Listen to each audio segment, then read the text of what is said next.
జై శ్రీమన్నారాయణ. నేను మీ icon astrologer Gattupalli Suresh Babu. అయితే మనకి ఈ శుక్రగ్రహము అంటే గ్రహాలు 9 ఉంటాయి. ఈ 9 గ్రహాలు ఛాయాగ్రహాలు 2, 11 గ్రహాల్లో ఒకటి శుక్రగ్రహం. ఇది చాలా ముఖ్యమైనటువంటి గ్రహం అన్నమాట. అంటే ఏ దానికి ఆ దానికి అన్నీ కూడా ముఖ్యమైన గ్రహాలే ఉంటాయి. కొన్ని సందర్భాల్లో కొన్ని కార్యక్రమాలకి కొన్ని పరిహారాలకి కొన్ని రకాలుగా ఆ శుభం చేసుకోవడానికి కానీ వాళ్ళ పెళ్ళిళ్ళు చేసుకోవడానికి కానీ ఉపయోగించేటువంటిది శుభకార్యాలు ఎక్కువగా చేసేటువంటి గ్రహము కానివ్వండి. మనకి మంచి చేయాలన్నా కూడా గ్రహం ఏంటంటే శుక్రగ్రహం.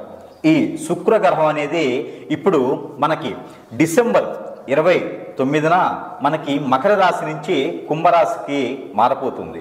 ఈ కుంభరాశిలోకి రావడం వలన మనకి ఎప్పుడో ఎన్నాళ్ళ నుంచో ఎదురు చూసేటువంటి ఈ మకర రాశిలో నుంచి ఈ కుంభరాశికి ఈ యొక్క శుక్రగ్రహం రావడం అనేది ద్వాదశ రాశులు అన్నిటికి కూడా శుభం అశుభాలు రెండూ ఉంటాయి. అందులోనూ మనకి ఏ రాశికి శుభం ఉంటుంది, ఏ రాశికి అశుభం ఉంటుంది, ఏ రాశికి మిశ్రమ ఫలితాలు ఉంటాయి అనేది మనం తెలుసుకోవచ్చు. అసలు ముఖ్యంగా ఈ శుక్రగ్రహం అనేది చాలా గొప్పదనమాట. ఎందుకంటే మానవ జీవనానికి శుక్రగ్రహం అనేది చాలా ఉన్నతమైనటువంటి స్థానం, ఉన్నతమైనటువంటి పరిస్థితి, ఉన్నతమైనటువంటి డిగ్రీస్లో గనక ఈ శుక్రగ్రహం ఉన్నట్లయితే వాళ్ళకి అందరికీ కూడా అష్ట ఐశ్వర్యాలు కూడా కలిగేందుకు ఆస్కారం ఉంటుంది. నైట్ లాటరీ టికెట్ తగిలినట్ట అంత విధిగా కూడా ఈ యొక్క శుక్రగ్రహం అనేది ఉంటుంది. కావున ఈ శుక్రగ్రహ ఫలితాలు ఆ ప్రతిఫలితాలు ఎలా ఉంటాయి అనేది మరి ఇప్పుడు రాసుల వారిగా చూద్దాం. అయితే మనకి ఏదైతే ఈ శుక్రగ్రహం ఉందో ఈ శుక్రగ్రహం మారడం అనేది కొన్ని రాసులకి అదృష్టం అని చెప్పొచ్చు. అందులో ఒకటి సింహరాశి. ఈ సింహరాశి వాళ్ళకి శుక్రగ్రహానికి సంబంధించినటువంటి దోషాలు పరిహారాలు చూద్దాం ఒకసారి ఎట్లా ఉన్నాయో. అయితే ఈ శుక్రగ్రహం అనేది మకర రాశి నుంచి కుంభరాశికి అనేది మారడం జరుగుతూ ఉంది. ఈ మారిన తరుణంలో ఈ యొక్క సింహరాశి వాళ్ళకి తద్మేర బాగుంటుందని చెప్పుకోవచ్చు. ఎంత బాగుంటుందంటే ఎప్పటి నుంచో మీరు జాబ్ కోసం ఏదైనా ఎదురు చూస్తున్నారా? ఎప్పటి నుంచో మీరు విదేశానికి ఏమైనా ప్రయత్నం చేస్తున్నారా? పెళ్ళిళ్ళు ఇంకేమైనా మీకు అవ్వలేదా? మీరందరూ కూడా ఈ శుక్రగ్రహం మారుతుంది కాబట్టి ఖచ్చితంగా అందరికీ కూడా బాగుంటుందని చెప్పొచ్చు. ఎందుకంటే ఈ శుక్రగ్రహం అనేది వీటన్నిటి కూడా ఆర్థికంగాను, ఆరోగ్యపరంగాను, విదేశానికి, అలానే మ్యారేజెస్లోను, అలానే మనకి ఎన్ని రకాల దోషాలున్నా ఎన్ని రకాల పరిహారాలన్నా చేస్తాడు. అయితే ఈ శుక్రగ్రహ పరిహారం ద్వారా, ఈ శుక్రగ్రహ శోభ ద్వారా, ఈ శుక్రగ్రహ మార్పిడి ద్వారా కూడా ఈ సింహరాశి వాళ్ళకి తత్మేర కొంతవరకు బాగుందని చెప్పుకోవచ్చు. అయితే మనకి ఎంతవరకు అంటే ఎప్పటి నుంచో ఎదురు చూస్తున్నటువంటి జాబు మీకు రావచ్చు. మీరు ఏదైనా ప్రయత్నం చేసి ఉండి వదిలేసినటువంటి జాబులు కూడా మీకు వచ్చేదానికి అదృష్టం ఉంది. తద్మేర విదేశానికి ఎవరైనా ప్రయత్నం చేస్తున్నటువంటి సింహరాశి వాళ్ళు ఉంటే ఈ శుక్రగ్రహం వల్ల కూడా మంచి జరిగేసి మీరు వెళ్ళేదానికి ఆస్కారం ఎక్కువ కనిపిస్తూ ఉంది. అయితే దక్షిణ వైపున ఉన్నటువంటి కంట్రీస్ ఏవైతే ఉంటాయో ఈ కంట్రీస్కి ఎక్కువ వెళ్ళే ఆస్కారం ఉంది. కాబట్టి తత్మేర సింహరాశి వాళ్ళు దక్షిణం అంటే సౌత్ సైడ్ ఉన్నటువంటి కంట్రీస్ మీరు ప్రయత్నం చేస్తే ఖచ్చితంగా మీరు వెళ్ళేదానికి ఆస్కారం ఎక్కువ ఉంటుంది. ఎందుకంటే శుక్ర భగవానుడి యొక్క కృప అనేది మీ మీద బాగుంది కాబట్టి ఆ మేర ప్రయత్నం చేయండి. ఇంటర్వ్యూలు కూడా మీరు ఈ వీసా సంబంధించినటువంటి ఇంటర్వ్యూలో కూడా మీరు పాస్ అయ్యేదానికి ఎక్కువ ఆస్కారం ఉంది. అయితే పెళ్ళయి ఎన్నో సంవత్సరాలు అయి ఉంటుంది. పిల్లలు పుట్టినటువంటి పరిస్థితుల్లో మీకు ఆరోగ్యరీత్యా నిజంగానే ప్రాబ్లం ఉంది అంటే ఓకే, లేదు గ్రహరీత్యా ఏదైనా దోషం ఉంది అంటే కనుక ఖచ్చితంగా మీరు ప్రయత్నం చేస్తే ఈ శుక్రుడు మారుతున్నాడు కాబట్టి పిల్లలు కూడా పుట్టేటువంటి ఆస్కారం అదృష్టం కూడా ఉంటుంది. కాబట్టి ఆ మేర మీరు ప్రయత్నం చేయండి. ఖచ్చితంగా మీకు పిల్లలు పుట్టే అదృష్టం కూడా కనిపిస్తుంది. ఆడవాళ్ళ దోషం ఉన్నా మగవాళ్ళ దోషం ఉన్నా కూడా కనపడుతుంది. కాకపోతే మీరు ఒక 11 రోజుల మనకి ఇంగువ అని ఉంటుంది. ఈ సింహరాశి వాళ్ళకని పర్టికులర్గా ఇంగువ అని ఉంటుంది. ఈ ఇంగువని కనుక మీరు ప్రతిరోజు వంటలో వేసుకొని తినడం ద్వారా మీకు ఈ పిల్లలు పుట్టేటువంటి అదృష్టం, లోపలేమన్నా ఇన్ఫెక్షన్స్ ఉన్నా ఈ పిల్లలు పుట్టిన అదృష్టం ఉండదు. కాబట్టి తద్మేర ఇంగువ కూడా శుక్రుడు సంబంధించింది కాబట్టి ఈ ఇంగువ తినడం ద్వారా పిల్లలు పుట్టేటువంటి అదృష్టం ఇంకా ఎక్కువ ఉంటుంది. కాబట్టి తత్మేర పిల్లలు లేని వాళ్ళు ఎవరైనా ఉంటే ఇంగువని ప్రయత్నం చేయండి. ప్రతి వాళ్ళు కూడా ఇంగువ తినొచ్చు వంటలో. అందులో పిల్లలు లేనటువంటి సింహరాశి వాళ్ళు తింటే ఇంకా మంచిది. అలానే మీరు ఇంగువ దానం చేస్తే కూడా చాలా మంచి జరుగుతుంది.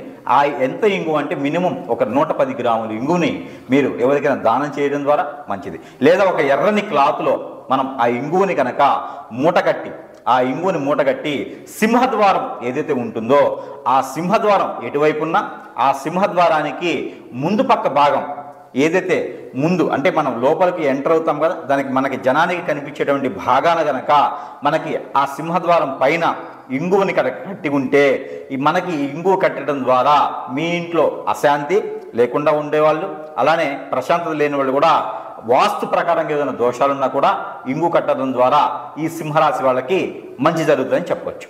అయితే పిల్లని పుట్టినంత వాళ్ళకి కూడా ఇంగువ తినడం ద్వారా, ఇంగు అంటే వంటలో తినండి, విడిగా తినొద్దు, వంటలో వేసుకోండి.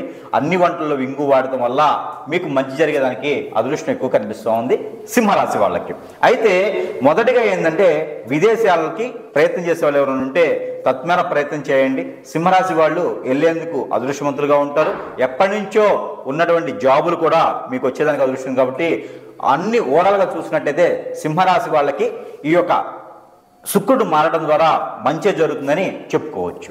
ఈ యొక్క శుక్రగ్రహం అనేది చాలా గొప్పది. కాబట్టి ఈ శుక్రుడి గ్రహం వల్ల 360 డిగ్రీస్ ప్రతి గ్రహం మీద, అంటే 360 డిగ్రీస్ ప్రతి రాశి మీద ఉండదు. కాబట్టి ప్రతి రాశి వాళ్ళకు కూడా ఒక్కొక్క పరిహారం ఉంటుంది. కాబట్టి అలానే ఈ రాశి వాళ్ళకి ఇది మాత్రము ఖచ్చితంగా పరిహారం చేసుకోవడం వలన ఆ శుక్రుడి యొక్క ఆ గ్రహం ఏ పరిస్థితిలో ఉన్నప్పటికీ కూడా ఆ శుక్రుని యొక్క కృపా కటాక్షాలు ఈ గ్రహం మీద ఉండేదానికి, మన రాశి మీద ఉండేదానికి కూడా ఇంకా మంచి శుభ ఫలితాలు పొందేందుకు మనకి ఈ యొక్క పరిహారం చేసుకున్నట్లయితే ఇంకా శుభ ఫలితాలు పొందేలాగా ఉంటుంది. కాబట్టి ఆ పరిహార నిమిత్తం ఏంటంటే మీకు దగ్గరలో ఎక్కడైనా సరే సుబ్రహ్మణ్య స్వామి టెంపుల్ ఉన్నా అక్కడ మీరు అభిషేకం చేయించుకోవడం వలన, అయితే మనకి గ్రహాలన్నింటిలో శుక్రగ్రహం కాబట్టి ఆ శుక్రగ్రహం ఆ ఒక దృష్టి ఏదైతే శుభ దృష్టి ఉండిద్దో ఆ శుభ దృష్టి మన రాశి మీద మన మీద కూడా ఉండాలి. కాబట్టి మనకి ఏదైతే ఫలితం ఉండాలనుకుంటామో ఆ శుక్రగ్రహం ఒక అశుభ దృష్టి కూడా శుభ దృష్టిగా మలుచుకునేందుకు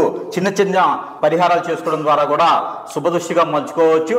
ఆ ఒక నిమిత్తంగా పరిహార నిమిత్తంగా ఏంటంటే సుబ్రహ్మణ్య స్వామి వారికి మీరు కుదిరినప్పుడు ఎప్పుడైనా బుధవారం కానీ, మంగళవారం కానీ, ఆదివారం కానీ మీకు దగ్గరలో ఉన్నటువంటి సుబ్రహ్మణ్య స్వామి ఆలయం ఉంటే కనుక అక్కడ పంచామృత అభిషేకం అనేది చేసుకోవడం వలన కూడా మీకు శుక్ర దృష్టి ఏదైతే ఉందో, కలత్ర దోషం ఏదైతే ఉందో ఇవన్నీ కూడా తొలగిపోయేందుకు ఆస్కారం ఎక్కువ ఉంటుంది.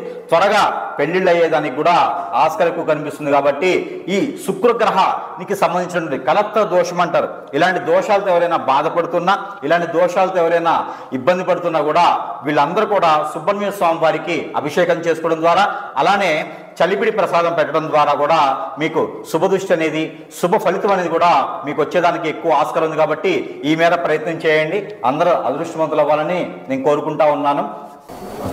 అయితే ఈ ద్వాదశ రాశులన్నింటిలో కూడా శుక్రుడు గ్రహం అనేది చాలా గొప్పది. కాబట్టి ఆ శుక్రు గ్రహానికి సంబంధించినటువంటి శుభదృష్టి అనేది మన మీద కూడా ఉండేందుకు, అలానే మనలో ఎవరికైనా పెళ్లిళ్ళు కాకపోయినా గ్రహాలతో సంబంధం లేకుండా, రాసులతో సంబంధం లేకుండా కూడా ఈ శుక్ర గ్రహం అనేది చాలా గొప్ప విషయం. పెళ్లికి సంబంధించి, పిల్లలకు సంబంధించి ఉంటుంది. కాబట్టి ప్రతి ఒక్కరికి, ప్రతి ఒక్క హారోస్కోప్ మీద, ప్రతి ఒక్క జాతకుడి మీద ఆ శుక్ర గ్రహానికి సంబంధించినటువంటి లోపాలు, అలానే పాపాలు, అలానే ఆ శుక్రగ్రహానికి సంబంధించినటువంటి దోషాలు కూడా విముక్తి అయ్యేందుకు ఈ శుక్రగ్రహం మారుతుంది. కాబట్టి ఈ మారేటువంటి తరుణంలో గనక మనం డిసెంబర్ నుంచి జనవరి ఎండ్ వరకు కూడాను, లేకపోతే ఇంకా ఎప్పుడైనా మీకు కుదిరినప్పుడైనా సరే ఈ శుక్రగ్రహానికి సంబంధించినటువంటి దోషాలు ఉన్న వాళ్ళందరూ కూడా, పిల్లలు పుట్టలేనటువంటి వాళ్ళు కానీ, పెళ్ళై ఎన్నో సంవత్సరాలు అయ్యేసి పిల్లలు లేనటువంటి గ్రహాల్లో ఉన్నటువంటి పరిస్థితులు ఉన్నా, ఎంతో ఏజ్ వచ్చేసి పెళ్ళిళ్ళు కాకపోయినా కూడా మీరందరూ కూడా ఆ శుక్రునికి సంబంధించినటువంటి జీడిపప్పు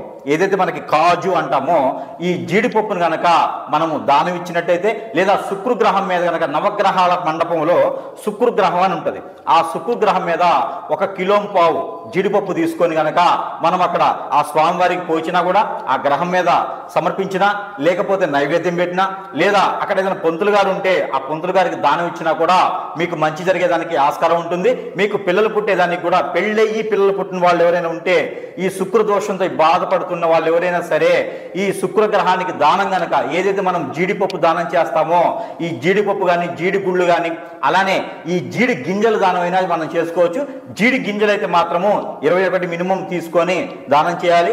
జీడి గింజల కన్నా కూడా జీడిపప్పు దానం చేయడం ద్వారా వాళ్ళు తినేందుకు ఆస్కారం ఉంటుంది కాబట్టి మరీ ఎక్కువ ఫలితం మన మీద ఉంటుంది కాబట్టి ఖచ్చితంగా ప్రతి ఒక్కరు కూడా ఈ జీడిపప్పు 1 కిలోంబావు తగ్గకుండా బ్రాహ్మణత్వముడికి కానీ లేదా నవగ్రహాల్లో శుక్రగ్రహానికి కానీ సమర్పించినట్టయితే మనలో ఉన్నటువంటి ఆ గ్రహానికి సంబంధించినటువంటి అశుభ దృష్టి కూడా శుభ దృష్టిగా మలుచుకునే దానికి ఆస్కారం ఎక్కువగా ఉంది కాబట్టి ప్రతి ఒక్కరు కూడా ఈ మేర ఈ యొక్క దానం చేసుకొని అందరూ కూడా సుఖశాంతులతో ఉండాలని నేను కోరుకుంటా ఉన్నాను. అయితే మనకిప్పుడు చూసినట్లయితే ఏదైతే మనకి శుక్రుడికి సంబంధించినటువంటి లోపాలు ఉన్నాయో శుక్రుడికి సంబంధించిన దోషాలు ఉన్నాయో వీళ్ళలో ఉన్నటువంటి రుమ్మతలు ఎలా ఉంటాయంటే కాలసర్ప దోషము, అలానే నాగప దోషము, అలానే పూర్వీకుల శాపము, అలానే గనక మనకి కుజ దోషము, అలానే మనకి కలత్ర దోషం అంటారు. అలా అంటే కలత్ర దోషం అంటే శుక్ర దోషం. ఎలానో మనకి శుక్రుడు మారుతున్నాడు, మకర రాశి నుంచి కుంభరాశికి శుక్రుడు మారుతున్నాడు కాబట్టి ఈ మారేటువంటి తరుణంలో ఏదైతే మనకి రోజులు ఉన్నాయో ఈ రోజుల్లో కూడా మనకు మంచి జరిగేలాగా మన దగ్గర ఏంటంటే ఈ యొక్క నాగమణి అని ఉంటుందండి. ఇది వచ్చేసి నాగమణి, దీని పేరు నాగమణి అంటారండి. ఇలా చూడండి, ఎవరికైనా ఐడియా ఉండి ఉంటుంది, ఇది నాగమణి. ఈ యొక్క నాగమణి అనేది మనకి మీకు ఎలాంటి దోషాలు ఉన్నప్పటికీ కూడా అంటే కలత్ర దోషాలున్నా లేదా శుక్ర దోషాలున్నా లేకపోతే నాగదోషాలున్నా కూడా మీకు ఈ నాగమణి అనేది తీసుకొని కనుక ఇంటికి కట్టినా లేకపోతే మనకి దిష్టి తీసుకున్న క్లాక్ వైజ్గా ఇలా పెట్టుకొని ఈ నాగమణిని ఇలా పెట్టుకొని ఇలా క్లాక్ వైజ్ అంటే ఇలా కనుక మనకి కాళ్ళ దగ్గర నుంచి తల వరకు కూడా ఇలా 7 టైమ్స్ తీసేసి ఎక్కడైనా దూరంగా ఉన్నటువంటి పొదల చెట్ల దగ్గర దీన్ని కాల్ చేస్తే గనక మనలో ఉన్నటువంటి దోషం ఏదైతే శుక్రుడు సంబంధించిన దోషం ఉందో ఆ దోషాలన్నీ కూడా పటాపంచలేదానికి ఎక్కువ ఆస్కారం ఉంది కాబట్టి ప్రతి ఒక్కరు కూడా ఈ నాగమణి అనేది మీకు దగ్గరలో ఉన్నటువంటి మనకి దగ్గరలో ఉన్నటువంటి ఎక్కడంటే పూజా సామాగ్రి స్టోర్స్లో కానీ మీకు దొరుకుతాయండి. ఎక్కడైనా మీరు ఆర్డర్ పెట్టుకుని తెప్పించుకోవచ్చు. ఈ నాగమణి ఒకటి ఉంటే మీకు ఎన్ని రకాల దోషాలు ఉన్నా కూడా అవి దాదాపుగా 90% దోషం అనేది తొలగేదానికి ఎక్కువ ఆస్కారం ఉంటుంది. ఎన్నో లక్షల రూపాయలు పెట్టేసి మీరు హోమం చేయించినటువంటి ఏదైతే ప్రతిఫలం ఉంటుందనుకుని మీరు చేస్తారో అదే ప్రతిఫలము ఈ యొక్క నాగమణి ద్వారా కూడా తీసుకోవచ్చండి. ఇది ఎవరికి వాళ్ళే దిష్టి తీసుకోవచ్చండి. ఇది మేమైతే కూడా మంత్రం ఇచ్చి పంపించేదానికి ఎక్కువ ఆస్కారం ఉంటుంది కాబట్టి ఈ నాగమణి అనేది మాత్రము మీరు ఇంట్లో తీసుకున్నా కూడా ఇంటికి ఏమన్నా నరదిష్టి ఉన్నా కూడా దక్షిణ వైపు భాగాన ఏదైనా వాస్తు ప్రకారంగా దోషం ఉన్నా కూడా ఈ నాగమణి అనేది గనక మనకి సింహద్వారాన్ని కట్టినట్టయితే ఇంట్లో ఉన్నటువంటి వాస్తు ప్రకారంగా దోషాలున్నా కూడా తొలగిపోయేదానికి ఎక్కువ ఆస్కారం ఉంటుంది కాబట్టి మీరు ఈ మేర ప్రయత్నం చేయండి. అందరూ కూడా సుఖశాంతులతో ఉండాలని నేను కోరుకుంటా ఉన్నాను.